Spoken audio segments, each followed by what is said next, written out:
یا ایھا الذین آمنوا، اے ایمان والو، لا تقولوا رائنا، مت کہو رائنا، وقولوا انظرنا، اور کہو ہمیں دیکھو، واسمعوا، غور سے سنو، وللکافرین عذاب علیم، اور کافروں کے لیے عذاب دردناک ہوگا۔ جناب نبی کریم صلی اللہ علیہ وسلم جب تقریر فرماتے اور آپ نبوت اور رسالت کے فصاحت بلاغت کے عروج میں چلے جاتے تو بعض اوقات صحابہ بھی نہیں سمجھتے تھے، بعض علوم ایسے ہیں قریبی ساتھی بھی نہیں سمجھتے، تو وہ کہتے تھے رائنا، ہماری رعایت فرمائے، لیکن منافقین اس لفظ کو استعمال کرتے تھے رونت کے معنی میں، اور رائی چرواہے کو بھی کہتے ہیں، رائنا، اے ہمارے چروائے، اے ہمارے صفی۔ تو ایک لفظ جس کا اچھا معنی بھی ہو سکتا تھا اور صحابہ اسی معنی میں بولتے تھے، لیکن مخالفین غلط معنی میں بولنے لگے تو رب العالمین نے کہا اے ایمان والو اس لفظ کو چھوڑو جس سے میرے حبیب کی بے ادبی ہوتی ہے۔ تو آیت سے مسئلہ معلوم ہوا، الفاظ موہومہ ترک کر لو۔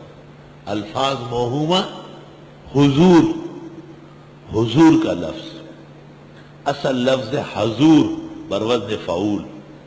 حضور بخاری میں ہے ایل حاضرات، حاضر ناظر کو کہتے ہیں۔ تو حضور کا لفظ استعمال کرنا یہ بدعتی عقیدے کو پروان چڑھاتا ہے۔ اہل حق اس کا استعمال کم کر لے اور آہستہ آہستہ بند کر لے۔ حضور، حضور صلی اللہ علیہ وسلم، حضور صلی اللہ علیہ وسلم۔ اب ددیو بندیاں نے بجے بسوک تالی لگے آگے کو شروع شوئی پو پر سپر نور پوئی گی نا۔ حضور معنی حاضر ناظر، موہوم لفظ ہے، یہ قرآن و سنت میں نبی کے لیے نہیں آیا ہے، یہ عجمہ میں استعمال ہوا ہے، لیکن ایک غلط فرقے کی تائید ہوتی ہے، نہ استعمال کرنا بہتر ہے۔